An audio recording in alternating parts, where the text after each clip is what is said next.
Hello and welcome back to Sabbatical Stories. I'm your host Bex Thomas, a career transition and sabbatical coach, and today I'm coming to you from Manly, Sydney, Australia. You can hear the waves, I reckon, in the background. So I'd like to begin by acknowledging the traditional custodians of the land, the Gadigal people, and pay my respects to elders past, present and emerging. I extend that respect to all Aboriginal and Torres Strait Islander people listening to this. This podcast exists to inspire courage and normalise taking a break from your career. If these conversations resonate, please do follow, rate and like the show. It helps more people discover these stories and it really does mean a lot. Today's guest is Namrata, a lead product manager with over 11 years of experience in large global tech companies. Her story shows how a career break can be a powerful opportunity to challenge the cultural norms, redefine success and explore life beyond conventional expectations. Instead of over-optimising her sabbatical, Namrata and her husband embraced what she calls thematic living, basically letting a guiding principle or focus such as health or adventure shape their decisions rather than rigid goals.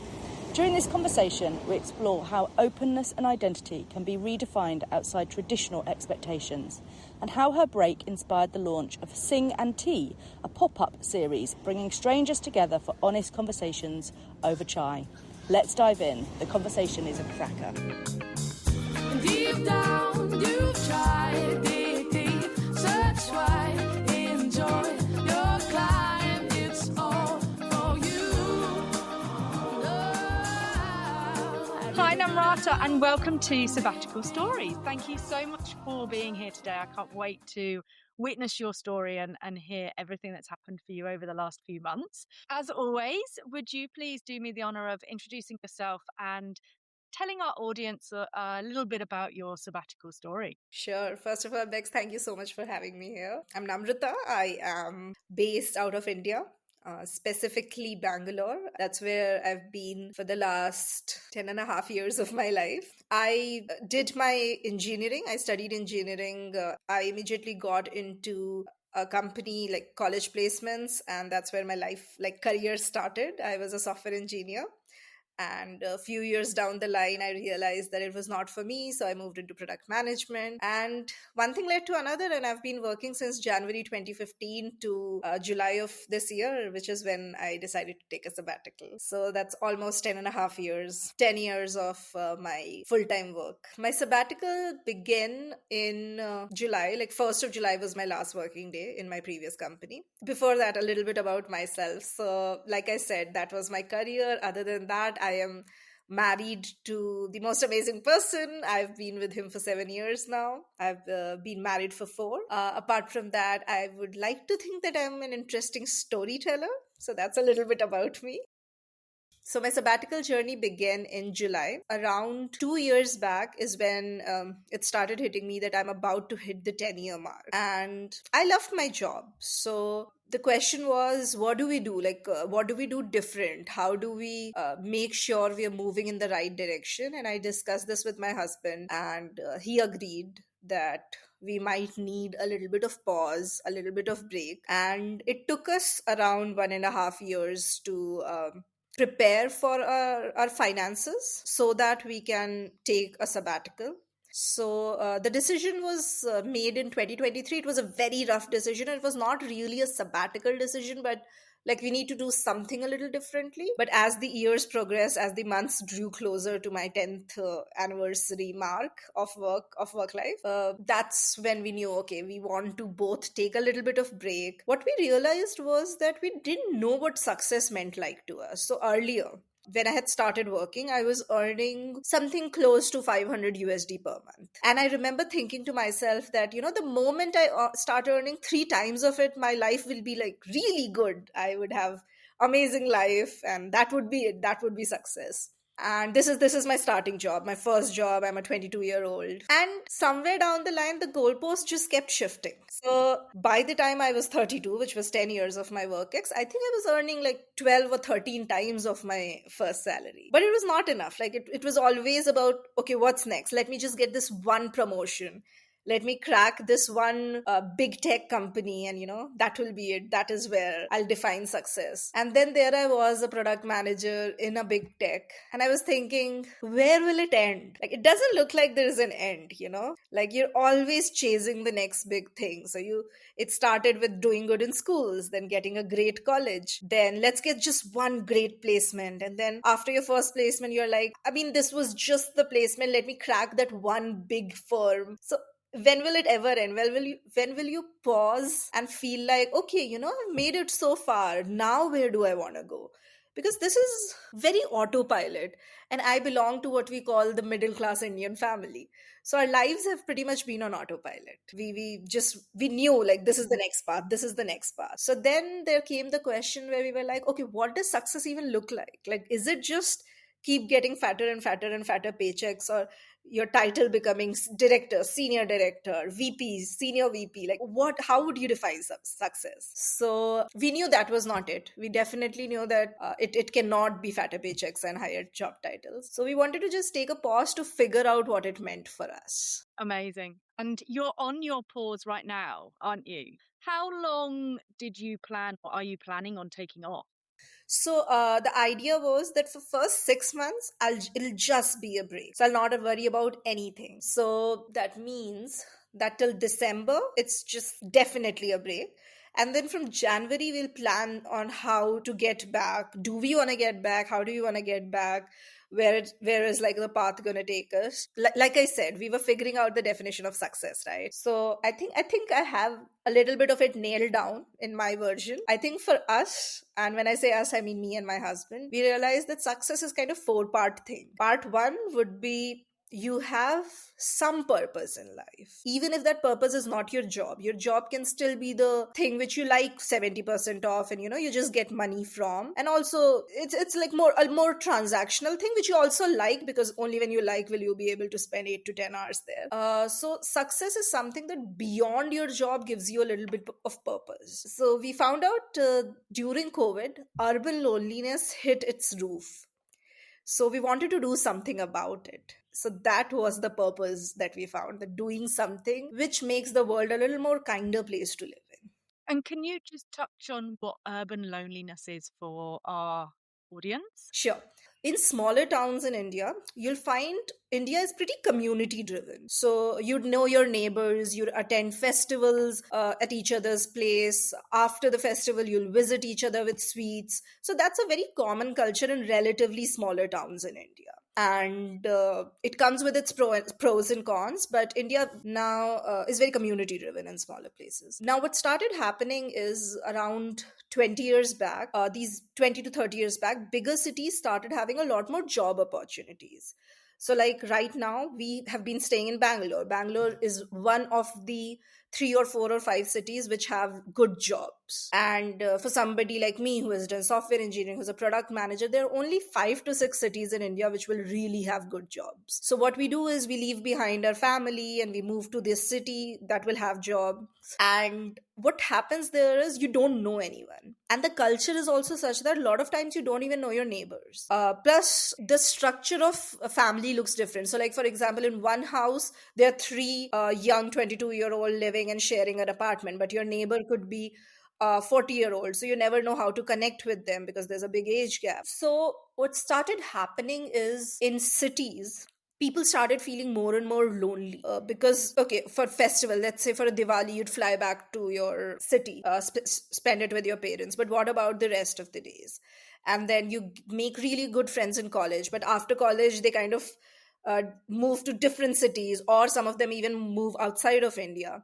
So I don't even have that network. And making friends as adults is really hard. Like, as a 22-year-old going to office, like, what are your spaces where you can make friends? Plus, we noticed also that this typical middle class child was always busy studying and topping the class, and so they don't even have a lot of hobbies, because hobbies would have been a good way to connect, right?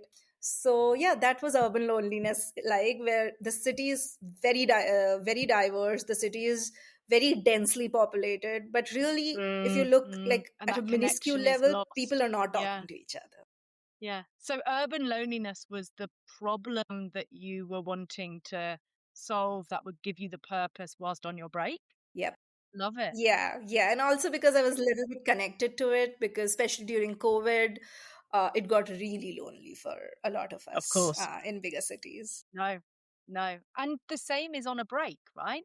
You suddenly don't have that connection with coworkers and your routine through the day. So you're then quite or can be quite isolated on a break. So you touched on four components of what success. You're starting to kind of think about what success means to you. The first being purpose. What are the other three? Okay, so the other three, the second one, I think would be time to experience the entire world a little more slowly. So, whenever we go on vacations, when we are working, we take like 1 week off. The max you can do is take a 2 week off. You go on vacations, you have this to do list, you just go and you're okay. If you're going to New York, you've Brooklyn Bridge and Statue of Liberty, check, check, check, and you're just quickly like moving from one place to another. So what we realized was experiencing the world would be to get out of your bubble. So to get out of the place where you are, but live more slowly. Like, just sit in the park, just go sit in the local park, or just step into their grocery shop. The groceries look different. The things that people buy more look different. So that's what we did in Bali. We were there for a month, and we could really live the culture. Like, we knew the laundry lady. So there was a lady next to next house of ours, and she would run laundry. And we talked to her. She had been in that business for 22 years or something. And we talked to her. She was telling me how the world has changed around her, how Bali has changed a lot, how tourism has impacted a lot of things in Bali. And, so basically just experiencing different cultures very slowly. And I don't mean traveling. Don't mean like being a tourist. I mean just like taking in how cultures are different. Like when we go to a New York, you see the vibe of that city. It is a creative person's hub. Like there's something creative happening everywhere in New York. So yeah, so like really understanding how different countries or different cities or different communities for that matter exist outside of your little bubble. So that was the second thing. The third thing was really getting to spend time with family. So ever since we started working, we would get like 1 or 2 weeks off. And in these vacation days, we had to fit in travel plans. We had to make sure we visit some days for my house, some days for my husband's house.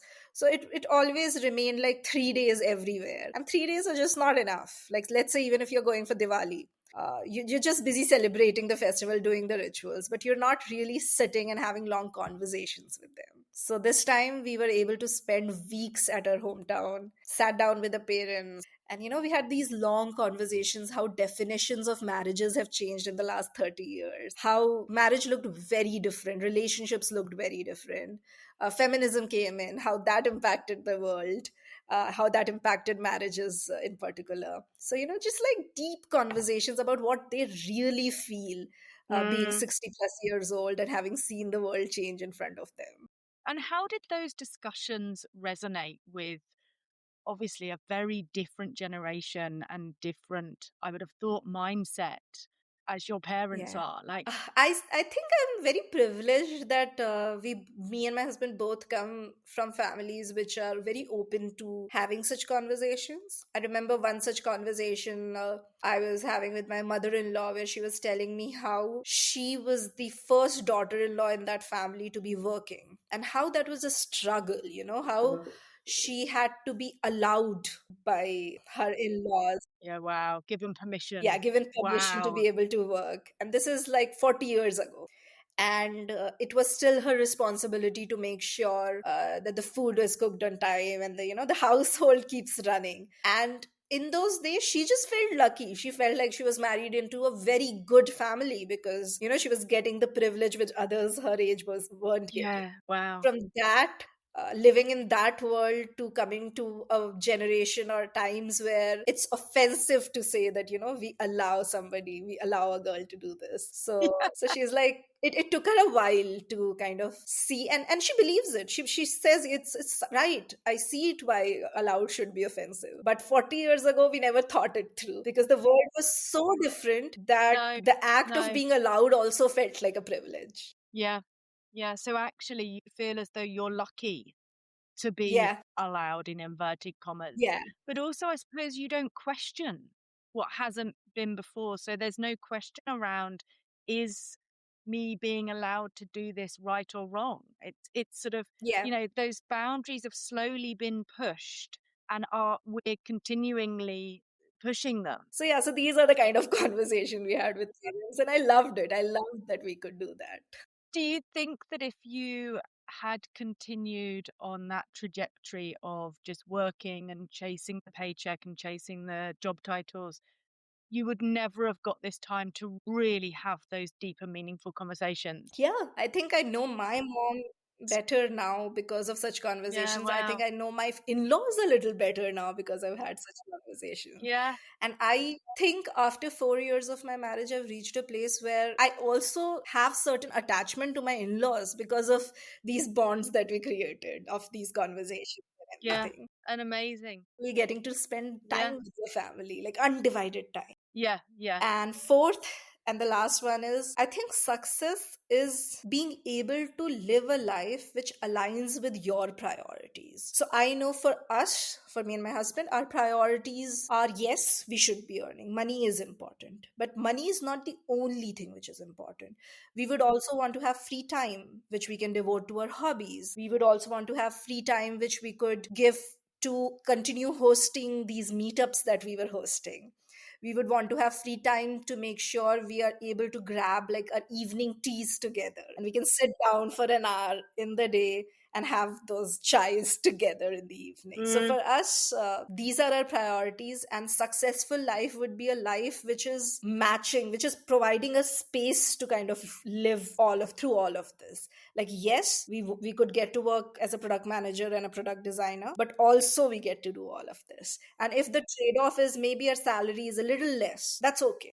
am I hearing that you feel like these are the four themes or measures of success that you want to take back into BAU when you're back in a role or a job? Yeah. So Yeah, our plan is after 6 months, we will again start interviewing for our corporate jobs. So it'll be like we've taken a complete 6 month break, and let's say it'll take us 5 6 months more to crack a job. So yeah, once we yeah, go back, we want to make sure that we have a purpose, and for that we'll keep continuing these meetups that we have started hosting. We yeah. would want to make sure we get more time with families. So maybe if we could find a job which would give us a 1 month remote, that would be amazing. So that we can take that Yes, 1 month, go to our yeah. hometowns, work from there, and just live with our parents for a month. We would also like to have a job which gives us enough free time, which leaves space for our hobbies. So yeah, definitely these learnings will go back into the kind of job we'll Mm, find next. yeah, I love this. I talk with the amazing humans that I coach and work with about their non negotiable donuts. And in the middle of their donut are those things that they absolutely are not going to negotiate on when they are considering either life or work. And even if you're paid $1 million a year for this amazing role, if one of those things in the non-negotiable donut is compromised, you say no to it. And it sounds as though you have really become clear on these sort of four themes and areas of success, and that a sabbatical has given you the time to explore them and to actually find out what truly does matter. What I'd love to hear a little bit more around are these meetups and how you have satisfied that purpose whilst you've been on your break. The idea came to me when I was attending a product managers meetup. And Bangalore has a lot of meetups. It has a running club, you've got a book club, you've got a dog walkers club, you've got product managers club, product designers club. So the idea came to me when I was attending one of the product managers meetup, and they are like 100 to 150 people, and mostly they're just trying to network. They're trying to know where do you work, so that maybe they could get a referral or something. And it's very superficial conversations. I felt it was superficial. Small talk. And yeah, a lot of small talks. And also I felt it was also a little purpose driven. Like, maybe if I connect with her, I could get a referral in her company, kind of thing. And it's not wrong. Fair enough. You need what you need. Yeah. But Towards the end of one of those meetups, there was this 22-ish year old kid. He was standing in a corner, just like it. To me, it seemed like he wanted to say something, but he was hesitant to. So I just smiled at him, and he smiled back, and he came over, and he was like, "Hey, can I ask you something?" I was like, "Sure." He's like, "I just told you I was working in this place for 1.5 years, right?" I was like, "Yeah."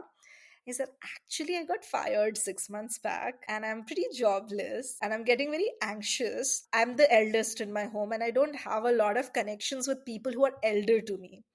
So, can I ask you something upfront?" I was like, "Go for it." And he said he had a problem where he asked, like a more technical problem, and he asked me how to navigate recruitment in such a space. And I was able to guide him. I was able to guide him to the best of my knowledge, where he asked me that he's a business analyst. He wants to get into PM, product management. But right now, with 1 year of experience as business analyst, he's really not getting any callbacks for product manager. So how does he navigate it?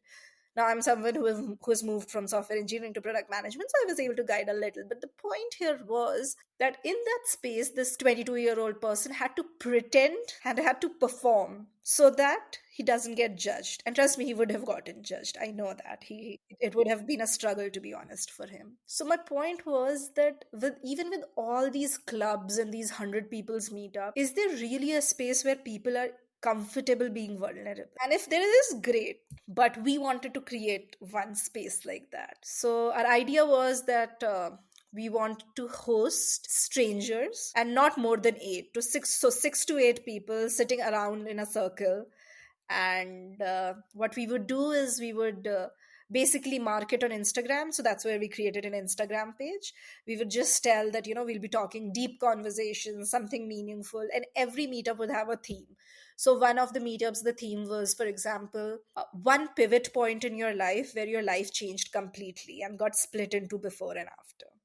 So what we would do is when these people would show up, we will bring chai to the table, and we would just open up with very simple questions like, what is the most memorable meal you've ever had? Or one kindness from stranger that you always remember.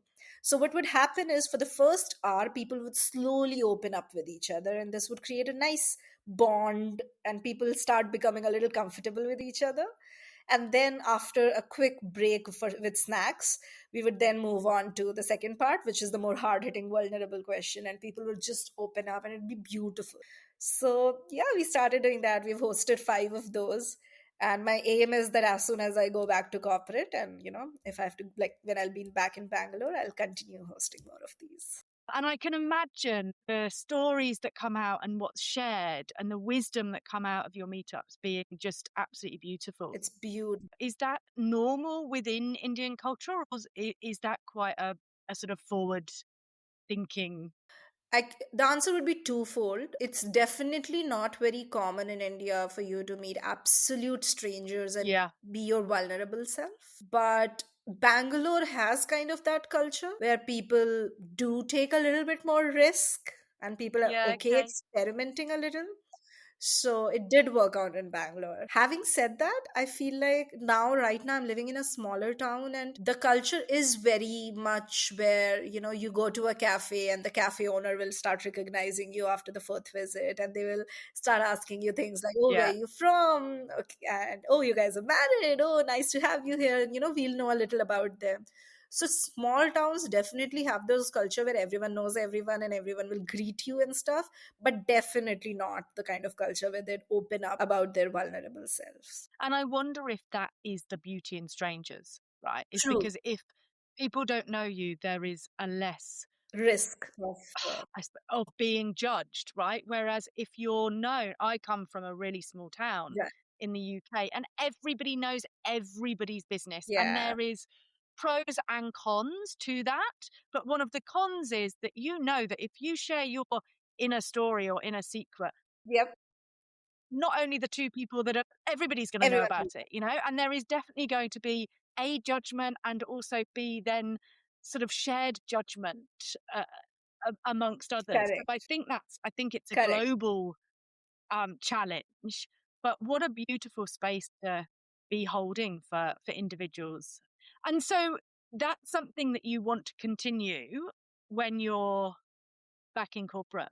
Yes, definitely, definitely. That's something that, maybe I'll host one session a month, Yeah. but definitely something I want to continue doing because that is what will give me the purpose.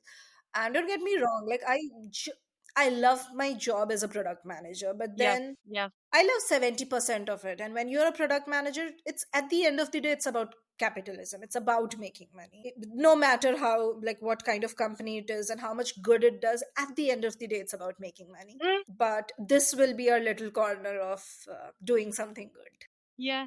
And I really think it's important for us not to hang on to this story of our jobs having to be everything for us and having to, be our purpose. And if you, isn't there a saying like, if you do what you love, you'll never work a day in your life? Or, but actually, I think there is space for us to have many different aspects of life, and each one of them can serve a purpose in its own way. So I think it's beautiful that we can draw on all of these parts of our lives and have this holistic approach rather than just, this work being everything.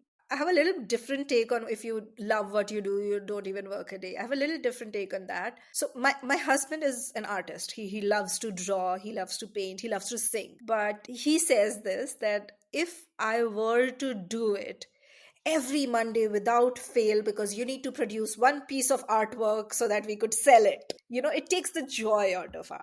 So Absolutely. some things should just be hobby and it's okay for doing it not for the money because when Yes. you mix money with something you really love, then it becomes a little forced. Yes, absolutely. And I have prototyped that. So I have, uh, when I left corporate and I knew that, or we knew together that we wanted to live this very different life, it then became this whole, okay, I can't now have a corporate role where I go into the office every day. It has to be somewhat remote.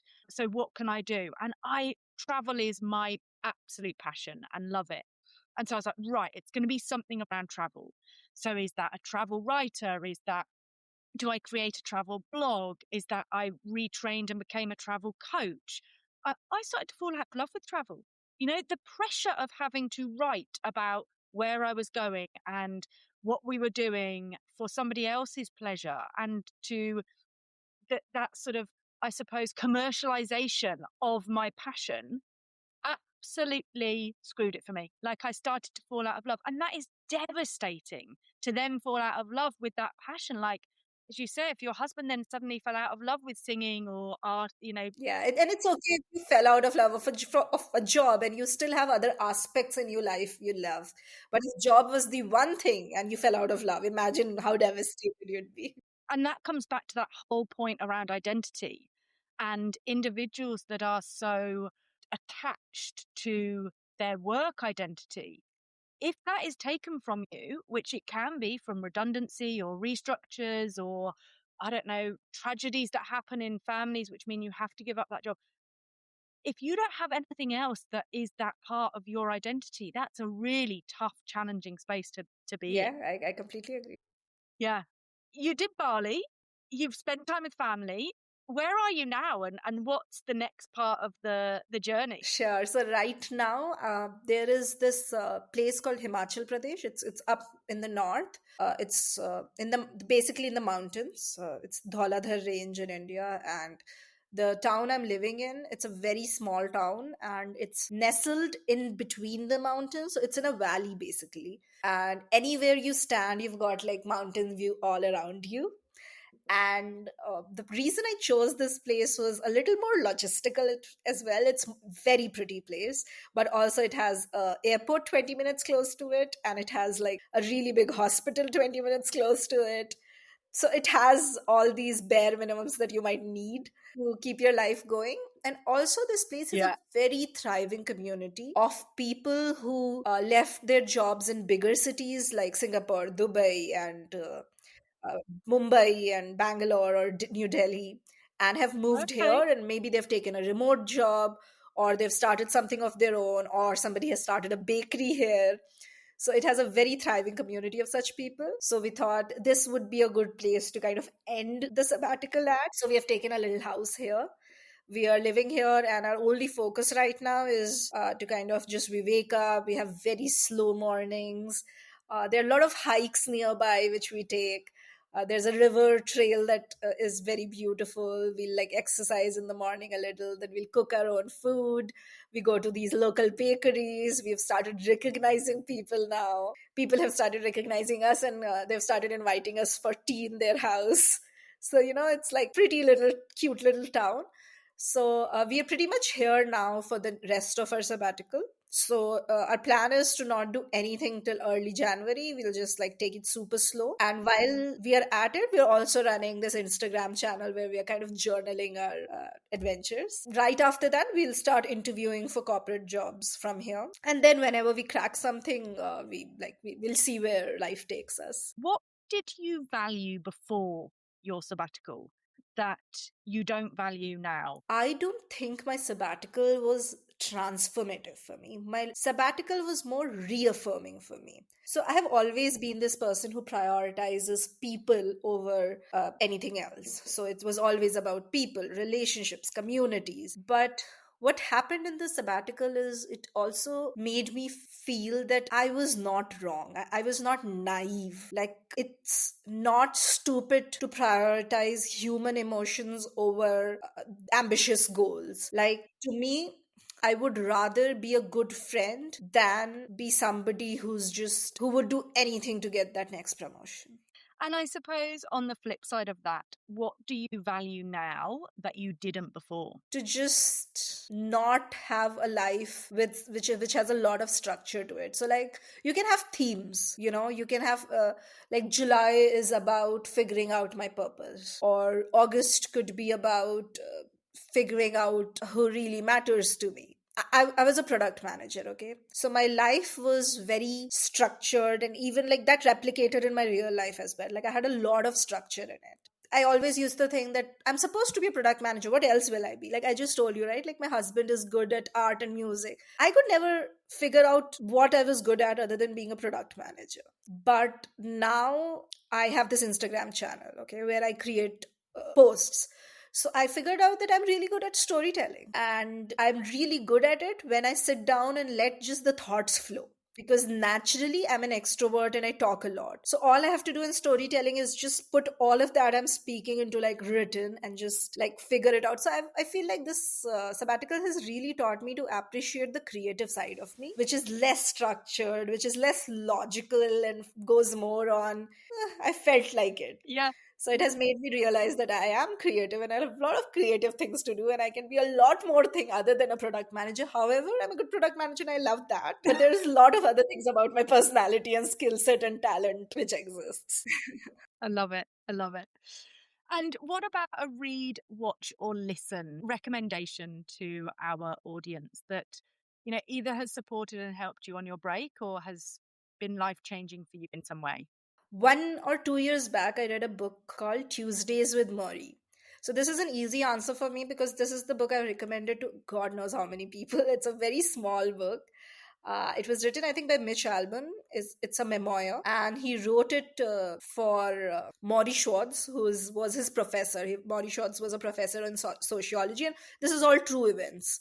So this guy, our author, he basically found out that his professor is dying due to ALS. So he asks him if he could visit him every Tuesday to talk about life. And our author visits Maury every Tuesday, and they discuss these deep meanings, deep conversations on topics like love, family, work, death. So, very deep conversations, and it has some of the best sentences and best quotes, and it does all of that while not being very preachy about it. Maury says things like, remember one thing, love will always win. And he says that in comparison to like when you have to choose relationships and love and kindness over something else, love always wins. Like just go with it, because when you're on your deathbed, the acts of kindness would matter more than anything else. It's a very small book, and you could finish it off. If you're an avid reader, you could probably finish it off in a week.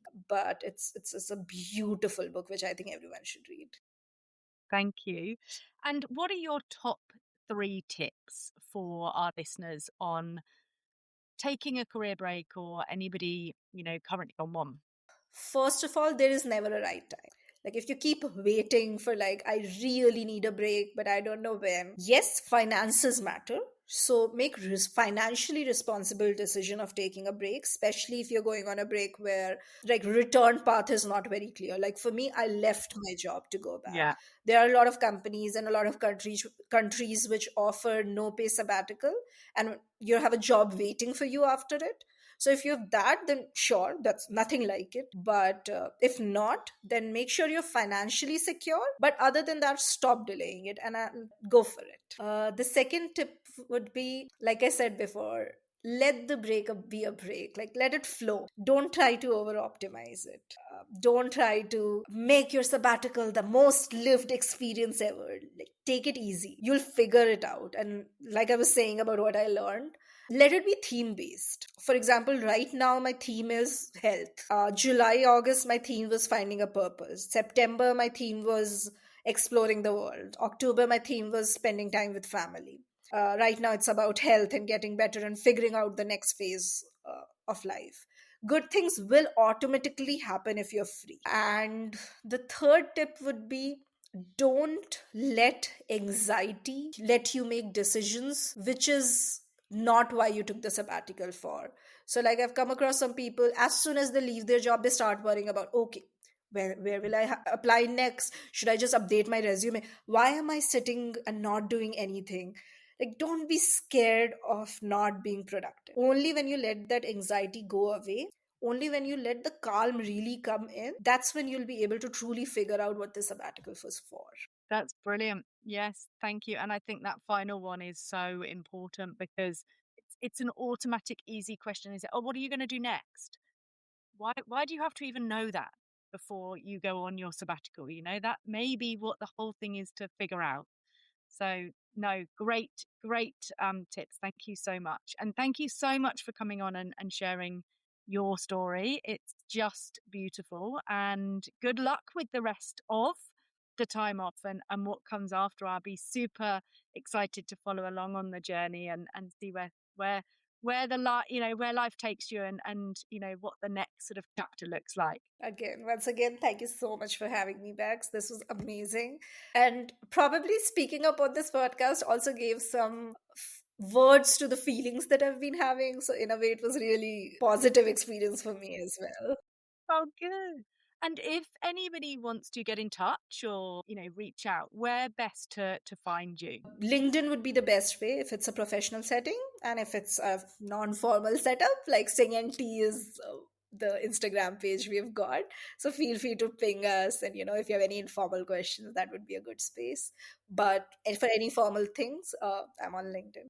Great. And we will put all of the links in the show notes. So Sing and Tea will go in the show notes, and so will your LinkedIn profile. Thanks. So thank you so much. Take care. Bye-bye.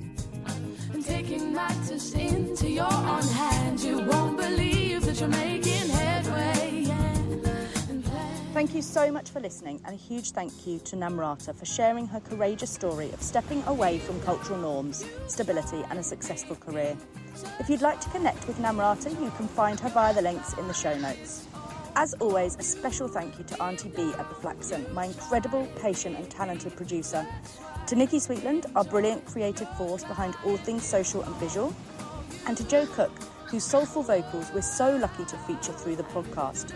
If you love this episode and you know someone who'd love it too, please do send it their way.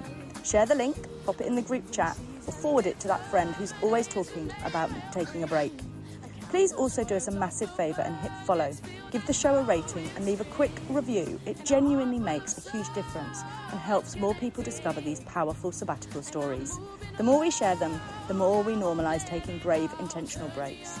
And if you've got a story of your own, or maybe you know somebody who does, please reach out. I'm Bex Thomas on LinkedIn, and we're Sabbatical Stories Podcast on Instagram. Until next time, take care of yourself, keep dreaming big, and remember, your sabbatical story might just be waiting to be written.